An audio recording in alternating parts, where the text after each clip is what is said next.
Boa noite, irmãos. Graça e paz.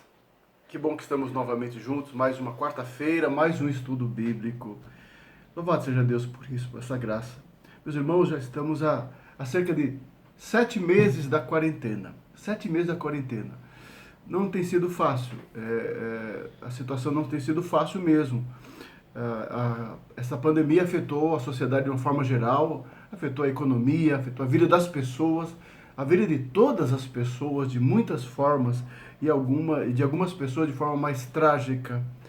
E temos que orar pelos enlutados, pelas famílias, pelas perdas, pelos sentimentos com toda certeza. Tem afetado a sociedade, as famílias e tem certamente afetado a igreja. Tem afetado a igreja, tem afetado o comportamento dos irmãos da igreja, e temos que pensar como que a igreja estará no retorno, no fim da pandemia, que está para acontecer. Como estará a igreja? Eu pergunto isso, estou fazendo essa reflexão porque a consciência de que Jesus cuida da sua igreja. Jesus cuida da sua igreja. E certamente o Senhor está olhando para a sua igreja neste momento. O Senhor está olhando para a nossa vida. Como é que está a nossa vida espiritual? Como é que está, meu irmão, a tua vida espiritual? É sobre esse tema que eu quero trabalhar nessa noite, com a graça do bom Deus. Com a graça do bom Deus. E o texto da nossa meditação se encontra lá em Apocalipse, no livro de Apocalipse, capítulo 3, uma das 7 cartas às igrejas da Ásia. E hoje eu quero abordar a carta à igreja em Laodiceia. Então, por favor, meu irmão, acompanhe na sua Bíblia, Apocalipse 3, versículo 14 em diante. Diz assim a palavra do Senhor. Ao anjo da igreja em Laodiceia escreve: estas coisas diz o Amém, a testemunha fiel e verdadeira, o princípio da criação de Deus. Conheço as tuas obras, que nem és frio nem quente. Quem dera fosses frio ou quente. Assim, porque és morno e nem és quente, nem frio, estou a ponto de vomitar-te da minha boca. Pois dizes, estou rico e abastado, e não preciso de coisa alguma. E nem sabes que tu és infeliz, sim, miserável, pobre, cego e nu. Aconselho-te que de mim compres ouro refinado pelo fogo, para te enriqueceres, vestiduras brancas para te vestires, a fim de que não seja manifesta a vergonha da tua nudez, e colírio para ungires os olhos, a fim de que vejas. Eu repreendo e disciplino a quantos amo. Sê, pois, zeloso e arrepende-te. Eis que estou à porta e bato. Se alguém ouvir a minha voz e abrir a porta, entrarei em sua casa e cearei com ele e ele comigo. Ao vencedor, dar-lhe-ei sentar-se comigo no meu trono, assim como também eu venci e me sentei com meu Pai no seu trono. Quem tem ouvidos, ouça o que o Espírito diz às igrejas. Oremos, irmãos. Ó Deus amado, louvado seja o nome maravilhoso do Senhor. Obrigado, Deus, por esta palavra viva, preciosa, que o Senhor, em tua graça, o Senhor fale ao nosso coração. Que o Senhor nos abençoe, nos dê iluminação e compreensão das verdades preciosas do Senhor, verdades eternas. Tenha misericórdia, perdoa nossos pecados e nos abençoa, Pai, em nome de Jesus. Amém, Senhor, amém. Amados, Apocalipse foi escrito para a igreja, preparando a igreja para o fim dos tempos, ensinando a igreja a no Senhor encontrar força e esperança, no Cristo vencedor, e aguardando a consumação final vitoriosa para a sua igreja. Esse período que foi da primeira vinda de Cristo até a sua volta, que nós estamos vivenciando, certamente é um período de lutas da igreja, de batalhas da igreja. A história da igreja cristã é marcada por isso. Por isso, a marca da igreja nesse período é fidelidade, perseverança e esperança. Mesmo quando martirizado, quando há mártires, quando há sangue derramado, por causa da fé, a igreja é vencedora, ela é vitoriosa em Cristo Jesus. E assim, o Senhor Jesus revela-se à sua igreja para confortar, para fortalecer, para encorajar a sua igreja. Ele já começa isso no livro de Apocalipse, que todo ele é uma palavra de vitória e esperança. Mas ele já começa isso nos 3 primeiros capítulos, quando ele se revela às 7 igrejas da Ásia. Na verdade, elas representam a unidade da igreja de Cristo em todos os tempos. Então, o ensino a cada igreja e o ensino de todos os ensinos referem-se a nós, refere-se à igreja em todos os tempos. A igreja do tempo do apóstolo João e a igreja que passou pela história do cristianismo e a nós e até a volta de Jesus Cristo. Por isso que essas verdades são para nós, meu irmão. Essas verdades são preciosas e eu quero extrair algumas lições desse texto maravilhoso. Carta à igreja em Laodiceia. Cada igreja tinha uma característica. Jesus destaca isso. Jesus elogia onde deve ser elogiado e Jesus repreende onde deve ser repreendido na igreja. Mas essa carta aqui só tem repreensão, não tem elogio da parte de Jesus, tem exortação, porque era uma igreja que tinha um problema seríssimo, que é tratado aqui por Cristo, é o problema do orgulho, é o problema da autossuficiência, é o problema da jactância. Eles se afastaram do Senhor. Por isso, diz aqui o texto, e são fortes as palavras de Jesus. Eles estavam numa situação espiritual tão grave que Jesus disse que estava a ponto de vomitá-los de sua boca. Vamos trabalhar um pouquinho? Por favor, acompanhe a exposição desse texto aqui. Primeiramente, nós temos aqui Jesus se apresentando em todas as cartas, é assim que ele inicia, é sua apresentação. E geralmente a sua apresentação tem a ver com a mensagem àquela igreja, e depois vem assim a palavra específica àquela igreja. E uma chamada, sempre com uma chamada e uma promessa final. São assim essas cartas, né? Vamos extrair algumas lições, ok? Amados, a igreja, a cidade de Laodiceia, na verdade, a cidade de Laodiceia ficava na região do Vale do Rio Lico, ali na Ásia Menor, região da Ásia Menor, que é uma província romana ali. Hoje, atualmente, é a Turquia. Laodiceia ficava próximo da cidade de Colossos e da cidade de Hierápolis. Eram cidades próximas.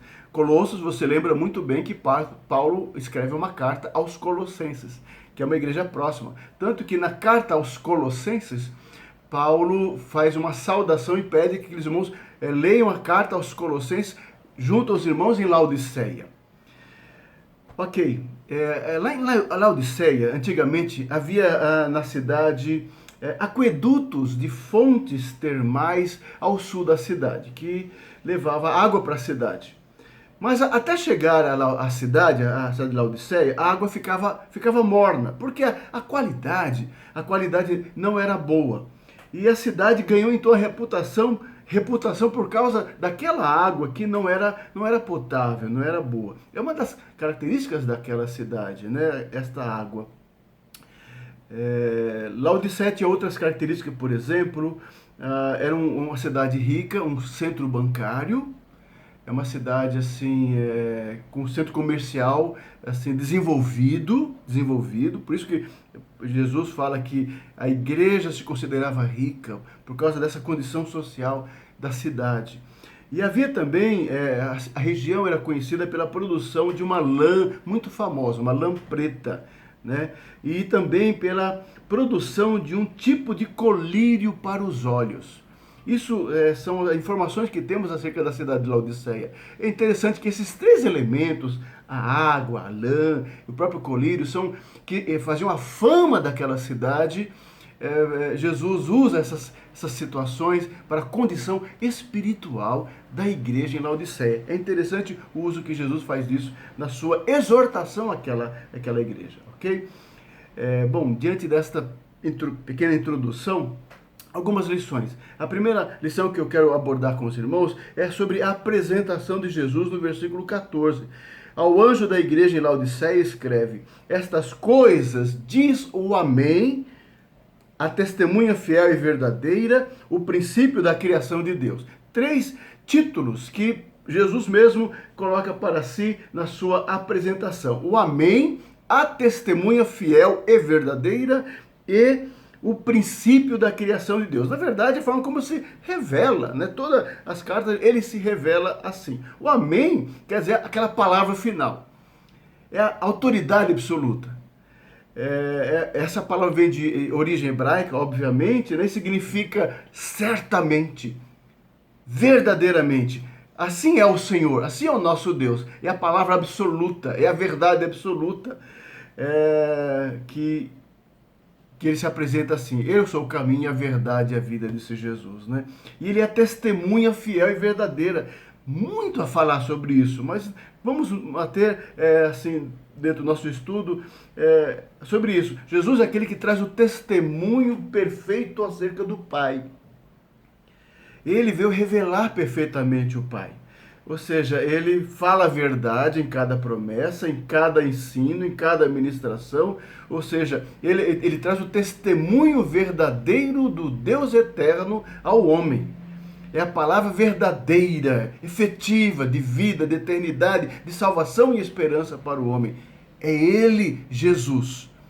É ele, Jesus. Ele tem essa verdade absoluta, sua palavra, sua mensagem para a vida humana. A resposta para a vida humana está nele, Jesus. Ele é o Amém e ele é a testemunha fiel e verdadeira. É interessante isso, sim, só um detalhe, né? Nem é o objetivo aqui, essa referência à pessoa de Jesus Cristo como o Senhor e a verdade e o testemunho. Porque os homens estão procurando a verdade em tantas outras coisas. Os homens ficam tateando e buscando e pesquisando a verdade, a resposta para a sociedade humana, para os problemas da sociedade, do ser humano, em tantos outros elementos, e não vão à fonte principal, que é o Senhor. É Ele. Por quê? Ele é Deus. Como ele fala, ele é o princípio da criação de Deus. Ele é o princípio da criação de Deus. Jesus Cristo é a origem e a fonte da criação. Jesus é eterno. João 1:1, no princípio era o Verbo, e o Verbo estava com Deus, e o Verbo era Deus. Ele é o primeiro e o último, como ele fala em Apocalipse capítulo 1, sou o alfa e o ômega, o princípio e o fim, é Jesus. Ele é o Deus eterno, é o Deus conosco, conforme Mateus 1:23, Emanuel, Deus conosco. O verdadeiro Deus que se fez carne, João 1:14, e o Verbo se fez carne e habitou entre nós. O céu veio à terra na pessoa do Filho de Deus. Ele é o eu sou, expressão tão utilizada no Evangelho de João. Eu sou o pão da vida, eu sou a luz do mundo, eu sou o caminho, a verdade e a vida, eu sou a porta, eu sou o bom pastor, eu sou o que sou, conforme Êxodo 3:14. Ele é o sou, o Deus eterno, sempre existente. Jesus é o soberano, é o Senhor dos senhores e os rei dos reis. Jesus não foi criado, ele não veio a existir, ele é eterno, ele é Deus. Quem não aceitar esse fato morrerá no seu pecado, diz o evangelista João, capítulo 8, versículo 24. Ele é o princípio da criação de Deus. Que coisa linda e tremenda, como a igreja precisa voltar à sua fé em Jesus, reconhecendo quem Ele é. Deus, Senhor soberano, Criador e sustentador de todas as coisas. Que seja assim a tua adoração, meu irmão, a tua confiança, a tua esperança, a tua oração, a tua disposição para trabalhar, para servir, para dar bom testemunho por causa dele, não por causa dos seus sentimentos, do seu estado, sua condição atual, o que você está passando, como você está, não, mas por causa de quem ele é. Siga Jesus, glorifique a Jesus.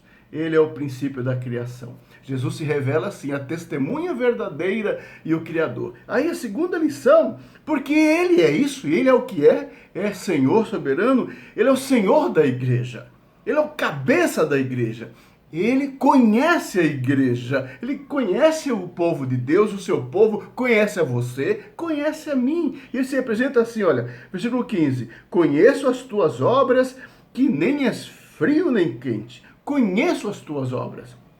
Está dizendo a igreja lá em Laodiceia, como o disse a todas as outras igrejas, conheço as tuas obras. O Senhor conhece a nossa vida, nosso testemunho, o nosso trabalho, o nosso comprometimento com a causa de Deus, com a igreja de Deus, O Senhor conhece a nossa vida cristã, o Senhor conhece o nosso esforço em servi-lo, nossa perseverança nos caminhos do Senhor, nossa fidelidade à sua palavra, nossa obediência aos seus mandamentos. O Senhor conhece a igreja, certamente o Senhor conhece a mim. O Senhor conhece a mim, a minha história, a minha caminhada, a minha jornada, meu caráter, o meu coração, a minha mente. O Senhor conhece a você também. É assim que ele diz à igreja. No caso lá da igrejinha de Laodiceia, ele revela o que ela é. Nem frio, nem quente. Conheço. Quem dera fosse frio e quente. É morno. É morno. Nem és morno, nem és quente, nem frio. Estou a ponto de vomitar-te da minha boca. É o conhecimento do Senhor. Conheço as tuas obras. Jesus tem conhecimento íntimo da igreja em Laodiceia. Porque Jesus é aquele que anda no meio dos candeeiros. Jesus está no meio da sua igreja. Não pense que nós estamos largados, abandonados, esquecidos. Não é porque nós estamos afastados, não é porque nós não podemos ir na igreja aos domingos novamente, não é porque as programações não estão sendo realizadas, não é porque nós não estamos assim fisicamente afastados por um período de 7 meses, que a igreja deixou de ser igreja, que a igreja deixou de existir. Ela é uma realidade, meu irmão. Você é uma realidade, salvo em Cristo no sangue do Cordeiro.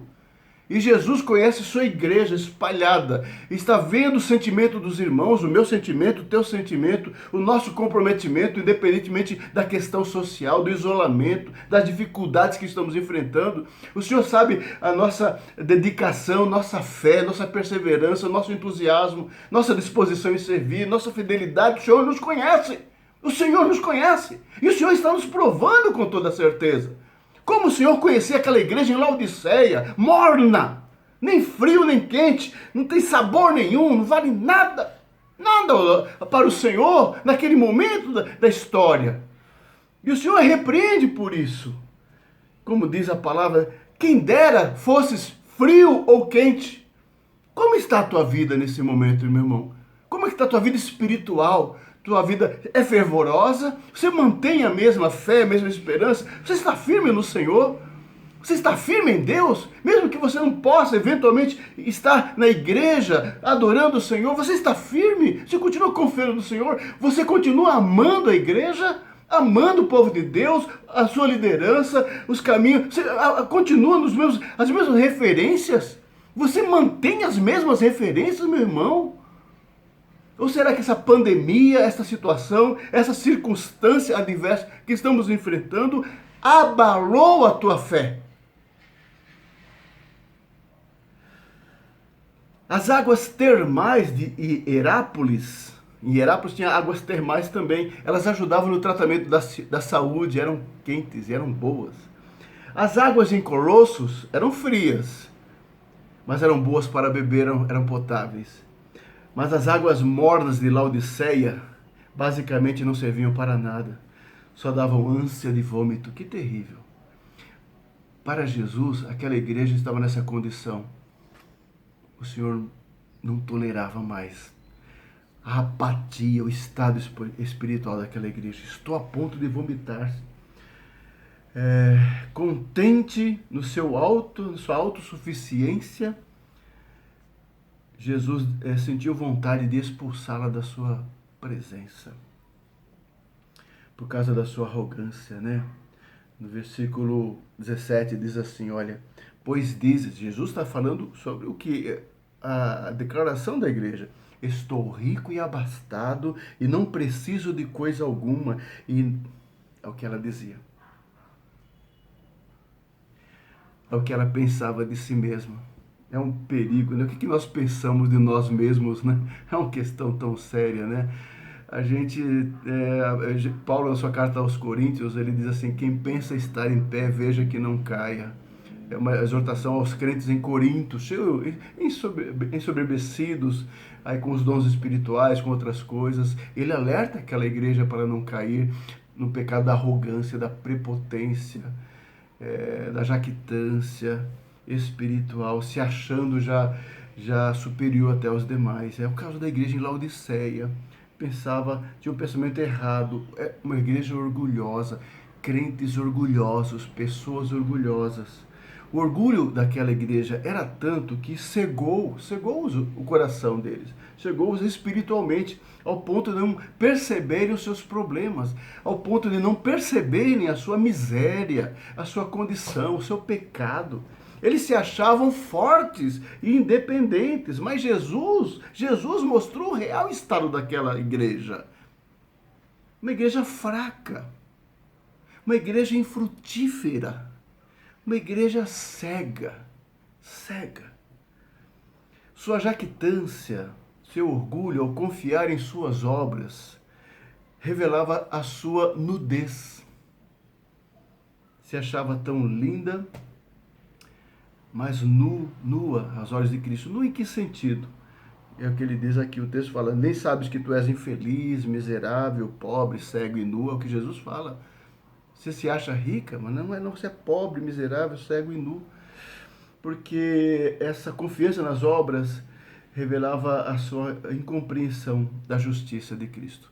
Nós precisamos ser vestidos da justiça de Cristo e não da nossa justiça própria. Deus não se deixa enganar pela nossa pretensa espiritualidade. Deus não se deixa enganar com a nossa capa, com a nossa roupagem espiritual, religiosa. Meu irmão, Deus não se deixa enganar. O Senhor vê nosso coração, vê nossa sinceridade, a verdade de nossa alma, a nossa humildade, a nossa contrição, né? A nossa dedicação aos irmãos, como tratamos os irmãos, como consideramos uns aos outros, em amor, humildemente, respeitando a todos igualmente, honrando as autoridades, respeitando as autoridades, obedecendo a palavra do Senhor, sendo instrumento de graça, de edificação na comunidade, sendo instrumento, pessoas que agregam, que juntam, não pessoas que espalham e que dividem. É assim que Deus avalia a sua igreja e os crentes particularmente. Às vezes alguns se acham muito ricos e fortes e autossuficientes e não são. Nós dependemos da graça do Senhor. Se não fosse a sua justiça, a sua graça, não seríamos nada. Nós não somos nada sem o Senhor. Não temos do que nos orgulhar, nem nos envaidecer de coisa alguma. De coisa alguma, amado irmão. Oh Jesus, tem misericórdia. É por isso que Jesus fala àquela igreja. Jesus ama aquela igreja. Jesus ama a igreja em Laodiceia. Ele está tratando duramente? Claro que está. Como um pai trata o filho. Como um pai corrige o filho. Como um pai alerta o filho. Assim o Senhor faz. Veja o versículo 18 em diante, diz assim, olha... Jesus falando àquela igreja, aconselho-te que de mim compres ouro refinado pelo fogo, para te enriqueceres, vestimentas brancas, para te vestires, a fim de que não seja manifesta a vergonha da tua nudez, e colírio para ungires os olhos, a fim de que vejas. Que coisa linda, que palavra de gentileza do nosso Senhor Jesus Cristo, que é manso e humilde e com amor, e dessa forma ele fala à sua igreja, ele convida a sua igreja a receber dele os benefícios da graça. Aqui no caso desta igreja, o ouro, a vestimenta e o colírio que ele oferece, diferentemente do que o mundo e a cidade rica de Laodiceia oferecia, e eles se ostentavam por aquilo não era nada. Jesus está chamando ele ao arrependimento, para eles se voltarem para Jesus, pela graça de Jesus e as bênçãos espirituais que Jesus oferece. A verdadeira vestidura, o colírio para abrir os olhos, e a riqueza espiritual que é o ouro que vem do Senhor. É por isso que ele sugere essas três coisas. A verdadeira riqueza, irmãos, espiritual, é o tesouro que vem de Deus. O nosso tesouro vem dos céus, é exclusivamente do Senhor. Jesus oferece o ouro puro, refinado pelo fogo. O nosso tesouro não está neste mundo. O nosso tesouro está nos céus. A nossa riqueza está nos céus. Que dificuldade alguns têm de entender isso. Né? Por isso que nós somos tomados pela avareza, nem ganância, nem cobiça. Não, tudo isso é vaidade humana. Temos que nos apropriar do verdadeiro tesouro que vem do Senhor. E as vestiduras brancas é porque Deus lava os nossos pecados e nos veste de pureza e de ato de justiça em Cristo Jesus. Ele oferece isso para nós, as vestiduras, ou seja, a santidade de vida, a sua justiça que é nos imputada. Que bênção! É isso que ele oferecia àquela igreja. Aqueles homens precisavam ser quebrantados, voltarem para Jesus, se humilharem diante do Senhor e receber de Jesus o colírio para os olhos, porque somente Jesus pode nos curar da cegueira espiritual. Somente Jesus, que aflige os orgulhosos e autossuficientes. E a nossa sociedade contemporânea é marcada fortemente com um forte humanismo. O ser humano, eu tenho falado isso continuamente. Então os homens são cegos, cegos para as coisas de Deus. Cegos, não entendem, não aceitam, desprezam. Aliás, 1 Coríntios capítulo 2 fala que o homem natural não pode entender as coisas do Espírito de Deus. É a cegueira do pecado, é a cegueira do pecado. É a cegueira humana. Assim, a culpa é do próprio homem, não é de Deus. A Deus é que fez eles assim, não. É o próprio homem que é responsável pelos seus pecados, pela sua incredulidade, pela sua arrogância, pela sua soberba, pela sua prepotência. E esse é o homem contemporâneo nos seus pensamentos, na sua filosofia, no seu modo de pensar e ver a vida, em todas as coisas. E Jesus convida o homem a receber a cura espiritual, seus olhos serem quebrados desse orgulho e vaidade, e se receberem a visão, a concepção, vislumbrar a glória de Deus, o amor de Deus em Cristo Jesus. Nossas escamas dos olhos espirituais sejam tirados em Cristo Jesus. É assim a igreja. Aquela igreja é chamada. É por isso que Jesus fala assim no versículo 19: eu repreendo e disciplino a quantos amo. Lembra que eu falei para você que Jesus estava disciplinando, exortando, mas porque ele amava aquela igreja? Ele está falando assim, eu repreendo e disciplino a quantos amo. Ele está falando duro. Quando ele fala assim, estou a ponto de vomitar-te da minha boca, ou seja, é um alerta. Ele não vomitou ainda, mas ele está alertando.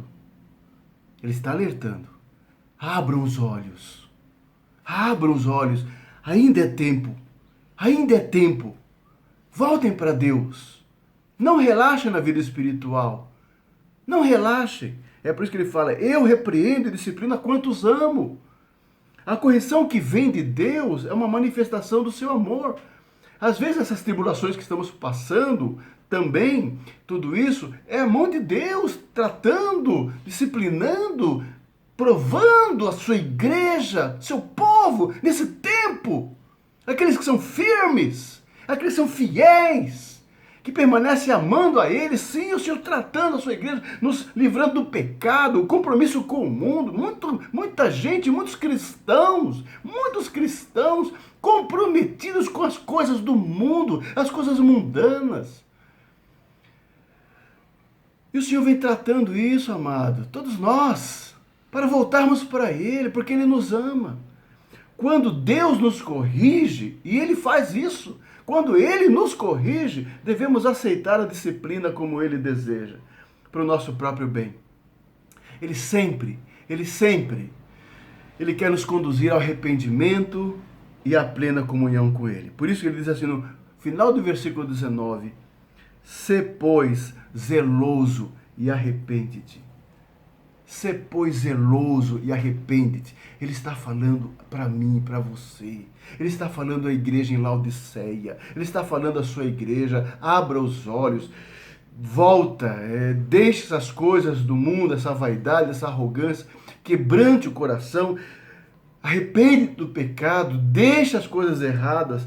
A solução para aquela igreja, para qualquer igreja, para nós, não seria meramente mudanças externas, mas um zelo para com Deus. O nosso zelo para com Deus é que nos faz deixar as coisas erradas. O nosso zelo para com Deus é que nos faz arrepender dos pecados. É o nosso zelo para com Deus que nos faz chorar as nossas desobediências, que nos faz chorar pelas coisas, pelas nossas omissões, que nos faz chorar pelas negligências, pelas nossas atitudes, pela nossa falta de comprometimento. É o nosso zelo para com Deus Deus que nos faz arrepender dos pecados. Senhor, tem misericórdia. Quero ser um crente melhor. Quero ser um cristão mais abençoado. Quero ser bênção em tuas mãos. Quero servir a minha igreja. Quero servir o Senhor, Pai. Tem misericórdia. Quebra as correntes que me prendem, aos algemas que me prendem nesta terra, Senhor, para servi-lo. É a oração do crente piedoso e arrependido, com vontade, com desejo de santidade, buscando a santificação, buscando uma vida santa com o Senhor. E o Senhor chama a sua igreja ao arrependimento. Aí, irmãos, na sequência dessa exortação, dessa chamada ao arrependimento, um convite gracioso do Senhor Jesus à sua igreja. Olha, é um texto muito conhecido de todos nós. Diz assim, ó: eis que estou à porta e bato. Se alguém ouvir a minha voz e abrir a porta, entrarei em sua casa e cearei com ele e ele comigo. É uma das expressões mais lindas do Novo Testamento, da boca do próprio Senhor Jesus Cristo, o Senhor da glória, nosso Deus de amor, o príncipe da paz. É uma palavra de ternura. Eu estou à porta, eu estou diante de ti e te chamando e te convidando à comunhão, porque quando ele fala assim, ó, se alguém ouvir a voz, se alguém ouvir minha voz e abrir a porta, entrarei e cearei com ele e ele comigo. Isso é um convite gracioso de Jesus à comunhão, à intimidade. É o Rei nos convidando à comunhão preciosa com ele. Isso é maravilhoso, isso vem da parte do Senhor. Ele é aquele que bate, é aquele que convida, aquele que chama, mas depende do ouvinte, eu e você. E ele está falando à igreja, uma igreja que ele está chamando ao arrependimento, uma igreja que ele está convidando ao quebrantamento, está falando à igreja. Como é importante isso. Muitas vezes esse texto é mal interpretado como um texto de evangelização, uma chamada de evangelismo, e não é. É errado isso. Se o fazemos, erramos quando fazemos isso. É Jesus falando à sua igreja em Laodiceia, e a nós, ao seu povo, ao quebrantamento, ao retorno à comunhão, à intimidade, a cear com Ele, vida com Ele, amado. Essa expressão entrarei e cearei representa então a nossa comunhão com o Senhor Jesus. Ele entra na casa, habita naqueles que obedecem a sua palavra. E ele está convidando-nos. Com certeza ele está convidando o seu povo a ter essa comunhão com ele, comunhão espiritual. Está batendo a porta do teu coração e do meu coração, para ter essa intimidade com Ele. Às vezes nós estamos longe de Deus. Às vezes o fato de a gente estar na igreja física, no templo, não quer dizer que estamos em comunhão com Deus. Às vezes nossa cabeça, nossa mente, nossos interesses, nossos valores estão longe de Deus. E isso não tem nada a ver com tempo de igreja. Às vezes a pessoa tem muito tempo de igreja, mas está longe de Deus. Isso não tem nada a ver com cargos ou ofícios que a pessoa exerce na igreja. A pessoa pode fazer tudo isso sem, às vezes, ser até um crente regenerado e transformado. Nós precisamos ter comunhão com o Senhor Jesus Cristo, de verdade. Isso vai fazer diferença na nossa vida espiritual, porque aí não precisa de nenhuma condicionante externo, não precisa de estímulo da liderança. A igreja precisa fazer alguma coisa, a igreja tem que fazer alguma coisa. Crente que é verdadeiro, cheio do Espírito Santo, não precisa de nenhum estímulo externo, porque se precisar, nós estamos perdidos mesmo. Que igreja fraca e doente que nós somos quando nós dependemos de estímulos de alguma forma externa, seja por quem quer que seja pelo pastor ou quem quer que seja. A nossa motivação vem de Jesus em nós, no Espírito Santo na nossa vida, que nos motiva a trabalhar, adorar, participar, colaborar, sermos fiéis. É Ele. Porque temos uma vida com Ele, porque temos uma vida com Ele. E porque temos uma vida com Ele, os frutos vêm dessa vida com Ele. Muitos frutos. Naturalmente vem um fruto. Dedicação, amor, consideração, humildade, é fruto de uma vida com Ele. É isso que Ele convida você, amado. Ele está batendo a porta do teu coração para mudar a tua história, tua vida espiritual, tua vida cristã. Você está ouvindo a sua voz? Porque a palavra do Senhor diz assim: quem ouvir a minha voz e abrir a porta. Eu faço essa pergunta com todo o temor no meu coração. Você está sensível à voz do Senhor Jesus Cristo nessa noite para falar ao teu coração e tratar da sua vida espiritual? Aí eu finalizo com a promessa, porque depois de chamar o arrependimento e fazer um convite gracioso, o Senhor oferece uma promessa gloriosa. Aquele que abre a porta, aquele que se arrepende,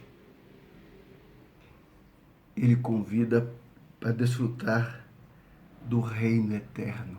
Olha o que diz o versículo 21 e 22. Ao vencedor dar-lhe-ei sentar-se comigo no meu trono, assim como também eu venci e me sentei com meu Pai no seu trono. Você quer mais do que isso? É a promessa para o povo do Senhor, que está reservado para mim e para você, para nós, amado irmão.